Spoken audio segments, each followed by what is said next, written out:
नमस्कार विद्यार्थियों, श्रीमती मोहरी देवी तापड़िया कन्या महाविद्यालय जसवंतगढ़ के यूट्यूब चैनल पर एक बार पुनः आपका हार्दिक स्वागत और अभिनंदन है। मैं प्रवक्ता चंद्र प्रकाश गुर्जर। आज की क्लास हमारी बीए द्वितीय वर्ष के छात्रों हेतु इतिहास विषय की होगी। इतिहास विषय के दौरान अगर बात की जाए तो निरंतर राजस्थान का इतिहास हम पढ़ रहे हैं। राजस्थान के इतिहास के तहत अगर बात की जाए तो राजपूतों की जीवन पद्धति और आदर्श के बारे में पढ़ रहे हैं।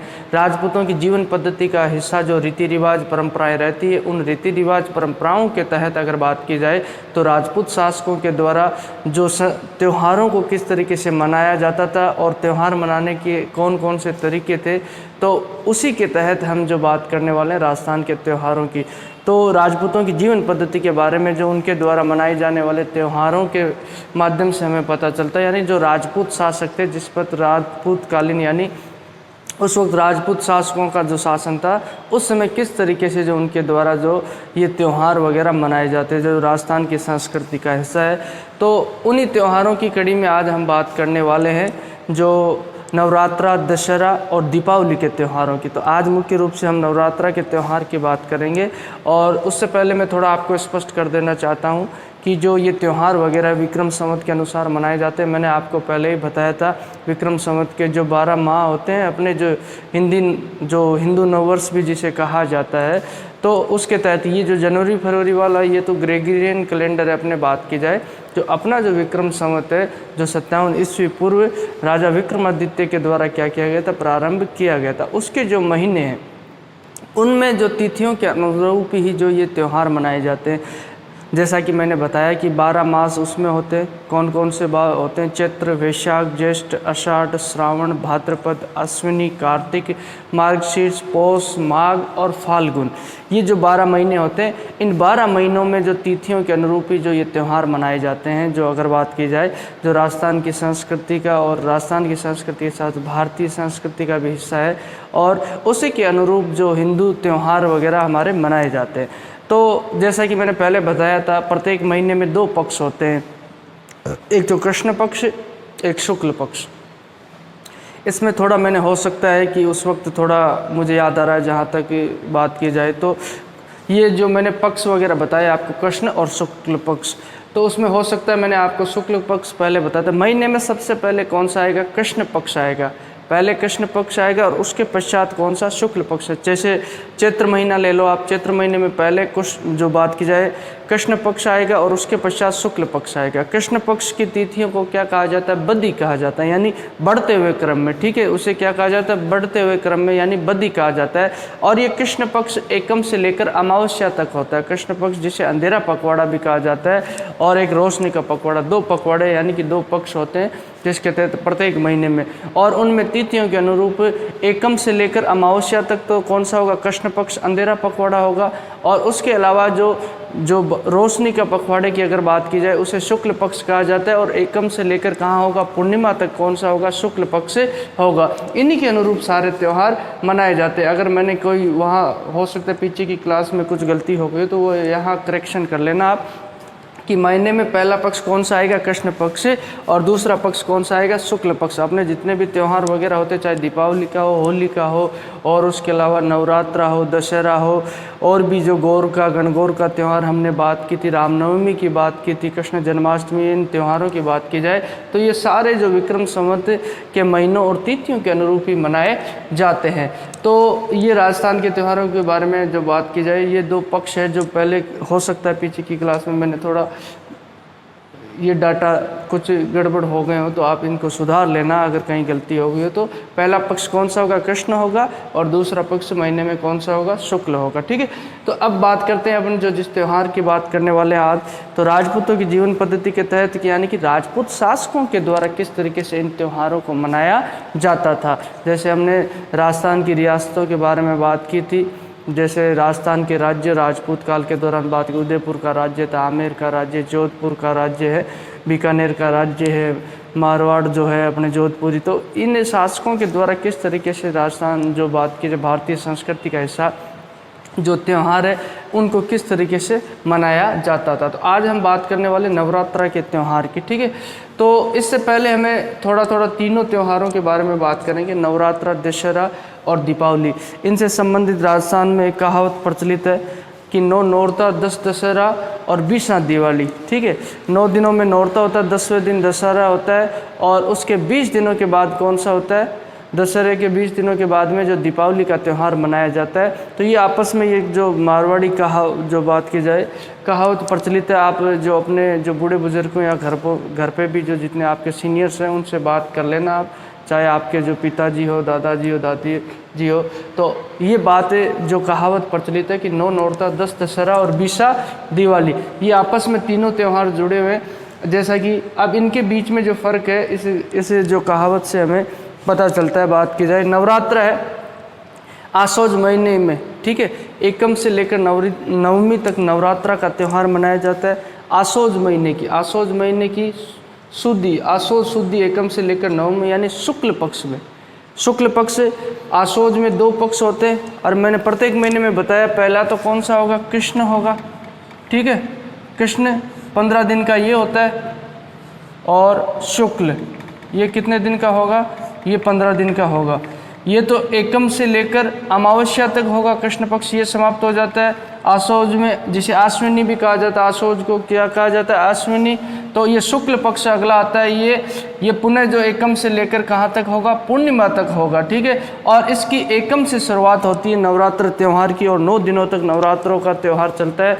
आपको भी भली भांति पता होगा, अपने घरों में हम जो ये त्यौहार आज भी जो मनाते हैं, ठीक है, तो किस तरीके से जो हमने देखा कि माँ दुर्गा की पूजा इसमें की जाती है। तो नवरात्र का त्यौहार है आसोज शुद्धि एकम से शुरू होकर नवमी तक मनाया जाता है और आसोज शुद्धि 10वीं यानी कि नवरात्र के अगले दिन ही जो त्यौहार मनाया जाता है वो दशहरा का त्यौहार मनाया जाता है। और दशहरे के 20 दिनों के पश्चात जो बात की जाए त्यौहार मनाया जाता है और वो भी कार्तिक के महीने में जो मनाया जाता है, कार्तिक बदी जिसे कृष्ण पक्ष में मनाया जाता है, अमावस्या को ये त्यौहार मनाया। ये तीनों त्यौहार जो आपस में जुड़े हुए, तो इसी के तहत हम बात करेंगे अब नवरात्रा की। नवरात्रा का त्यौहार क्या खास होता है, इसमें किस तरीके से मनाया जाता है और राजपूत शासकों के द्वारा किस तरीके से मनाया जाता था।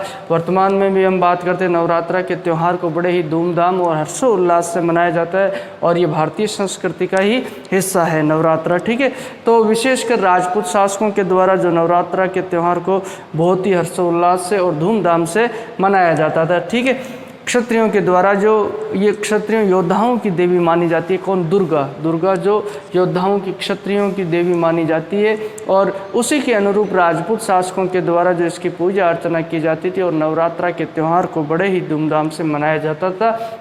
क्षत्रियों द्वारा दुर्गा की रुद्राणी रूप में, दुर्गा के तो कई रूप है, रुद्राणी है, महाकाली है, चंडिका के रूप में जो 9 दिनों तक क्या की जाती थी, पूजा अर्चना की जाती। नवरात्रा का त्यौहार यानी कि 9 रात्रि तक, ठीक है, तो 9 रात्रि का समय है, इसका मतलब स्पष्ट होता है कि 9 दिनों तक इस त्यौहार को मनाया जाता था। और त्यौहार की शुरुआत कहाँ से होती थी, आसोज शुद्धि, जो आसोज शुद्धि एकम से लेकर नवमी, शुद्धि यानी शुक्ल पक्ष, शुक्ल पक्ष की बात करें तो जो रोशनी का पखवाड़ा है एकम से लेकर जो पूर्णिमा तक 15 दिनों का होता है, उसमें जो शुक्ल पक्ष की एकम से लेकर नवमी तक कौन सा त्यौहार मनाया जाता है, नवरात्रा का त्यौहार मनाया जाता है। और दुर्गा को क्या, योद्धाओं की देवी माना जाता है। अब इस त्यौहार को मनाने का तरीका, राजपूत शासकों की बात करें, राजपूत जीवन पद्धति को हम पढ़ रहे हैं, उसी परिप्रेक्ष्य में बात की जाए तो राजपूत शासकों के द्वारा किस तरीके से मनाया जाता था। ठीक है, तो ये 9 दिनों तक जो दुर्गा की पूजा अर्चना की जाती थी और अंत में 9वें दिन जो बलि देने की प्रथा भी हमें देखने को मिलती है राजपूत शासकों के द्वारा, जिसमें बकरे या भैंसे की बलि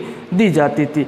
अब बात की जाए नवरात्र के त्यौहार को हम भी मनाते हैं, अभी भी आप देखते हो कि एकम को जो बात की जाए घट स्थापना होती है, दुर्गा की जो बात की जाए पूजा अर्चना, प्रतिमा की स्थापना होती है और उसके पश्चात 9 दिनों तक लगातार पूजा चलती रहती है और उसके पश्चात दुर्गा की प्रतिमा की जो विसर्जन भी किया जाता है।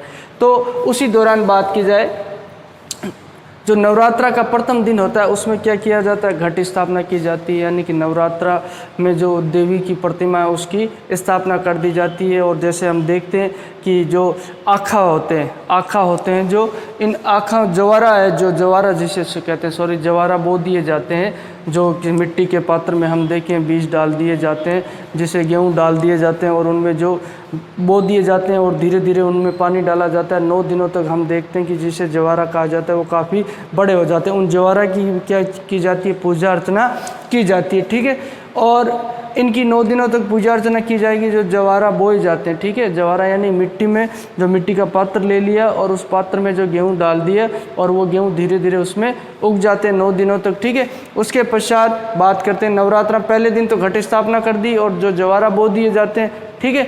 अब यहाँ जो लगातार 9 दिनों तक इनकी क्या चलेगी, पूजा अर्चना चलेगी। 8वें दिन क्या करते हैं, नवरात्रा पूजा में 9 जो कुंवारी कन्याएं होती है जिन्हें दुर्गा का प्रतीक माना जाता है, यानी जो कुंवारी कन्याएं होती है जिन्हें दुर्गा का प्रतीक मानते हुए उनकी क्या की जाती है, पूजा अर्चना की जाती है 8वें दिन।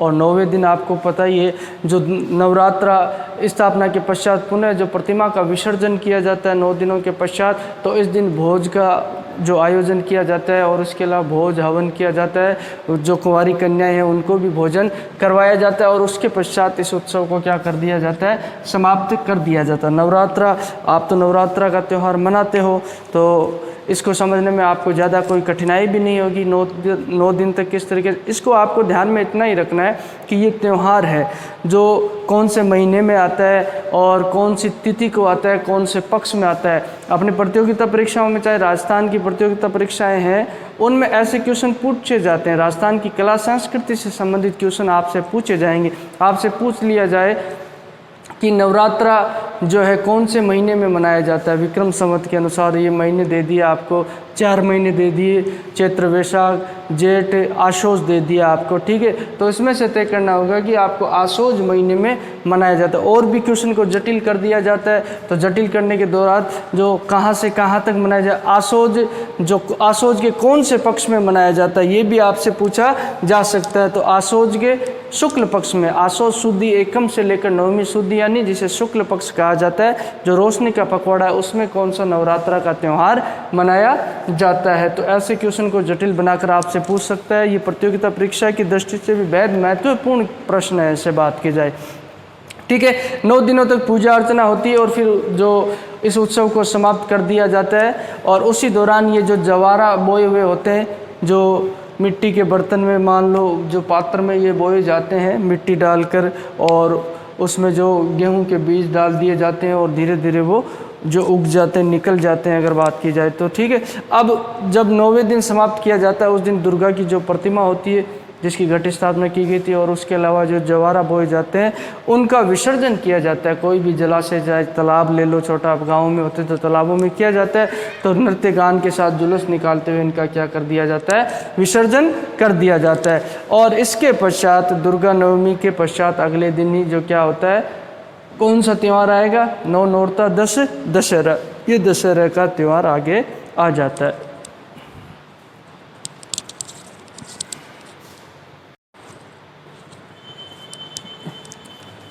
तो विद्यार्थियों, आज की क्लास में बात की जाए तो हमने राजस्थान के त्योहारों के तहत और राजपूत शासकों के द्वारा जो मनाए जाने वाले त्यौहार है, उनके जो मनाने का तौर तरीका है, जैसे रीति रिवाज का भाग रहा है, उनके बात की जाए। राजपूतकालीन जीवन पद्धति को हम पढ़ रहे हैं और उनके आदर्श को पढ़ रहे हैं। तो जीवन पद्धति के तहत हमने देखा जीवन पद्धति का हिस्सा कौन रहेंगे, परंपराएं, और जो रीति रिवाज वही रहेंगे। तो रीति रिवाज का हिस्सा कौन है, जो त्यौहार है, त्यौहार यानी किस तरीके से उनके द्वारा उत्सव और त्यौहार मनाए जाते हैं, जिसके तहत हमने बात की नवरात्रा की। नवरात्रा का त्यौहार है जो राजपूत शासकों के द्वारा विशेषतः मनाया जाता है, और ये उन राजपूत शासकों के लिए काफ़ी बेहद ही महत्वपूर्ण त्यौहार होता है, क्योंकि क्षत्रियों की देवी किसे, योद्धाओं की देवी जो दुर्गा को माना जाता है। और उसी दौरान जो आशोज का महीना होता था, आशोज की शुक्ल पक्ष में यानी आशोज शुद्धि एकम से लेकर 9वीं तक 9 दिनों तक ये नवरात्राओं का त्यौहार बड़े धूमधाम से मनाया जाता है। और माँ दुर्गा की जो काली के जो आप बात की जाए, चंडिका के रूप में, रुद्रिका के रूप में, इनकी क्या विभिन्न रूपों में जो पूजा अर्चना की जाती है। पहले दिन से अगर बात की जाए तो पहले दिन जो घट स्थापना की जाती है एकम को, और उसके पश्चात हमने देखा कि जवारा वगैरह बो दिए जाते हैं और उनकी पूजा अर्चना की जाती है। प्रतिमा जो स्थापना की जाती है, दुर्गा पूजा 9 दिनों तक लगातार की जाती है। 8वें दिन जो कुंवारी कन्याओं की जो दुर्गा का प्रतीक मानते हुए उनकी पूजा अर्चना की जाती है। और 9वें दिन बात की जाए तो जो भोजन का आयोजन, भोज और हवन का आयोजन करते हुए जो इस त्यौहार के उत्सव को समाप्त किया जाता है। और अंतिम दिन की बात की जाए तो इनकी जो दुर्गा की प्रतिमा है और जो जवारा बोए जाते हैं, उनका विसर्जन जो किसी जलाशय में कर दिया जाता था। इस तरीके से जो नवरात्र का त्यौहार राजपूत शासकों के द्वारा मनाया जाता था। और इसके पश्चात नवरात्र के पश्चात अगले दिन कौन सा त्यौहार मनाया जाता? दशहरा का त्यौहार मनाया जाता था। दशहरा का त्यौहार भी राजपूत शासकों के लिए काफ़ी जो बेहद महत्वपूर्ण होता है, क्षत्रियों से जुड़ा हुआ त्यौहार है, शौर्य का त्यौहार है। और इसी से जो ये दुर्गा स्थापना है, दुर्गा अष्टमी, नवमी, ये जो है इसी से जुड़े हुए, यानी कि नवरात्र का त्यौहार इसी से जुड़ा हुआ है। अब जो नवरात्र के पश्चात जो अगले दिन जो त्यौहार आता है वह कौन सा दशहरा का त्यौहार आता है। इस त्यौहार को पढ़ेंगे हम अगली क्लास में। तो बोलिए, यहाँ तक आपको कोई चीज़ समझ में नहीं आई हो, किसी तरह की समस्या हो, शंका हो, तो आप निसंकोच पूछ सकते हो। और इसके अलावा जो आपके पास जो शैक्षणिक व्हाट्सएप ग्रुप प्लेटफॉर्म अवेलेबल है, उसके माध्यम से आप अपनी बात मुझ तक पहुँचा सकते हो। अध्ययन अध्यापन से संबंधित आपकी किसी तरह की जो राय या सुझाव वो भी आमंत्रित है। और इतिहास विषय से संबंधित आपकी कोई भी जिज्ञासा, उत्सुकता, उसे भी आप मुझसे साझा कर सकते हो। तो आज की क्लास के लिए बस इतना ही, और सभी विद्यार्थियों का एक बार पुनः बहुत बहुत धन्यवाद।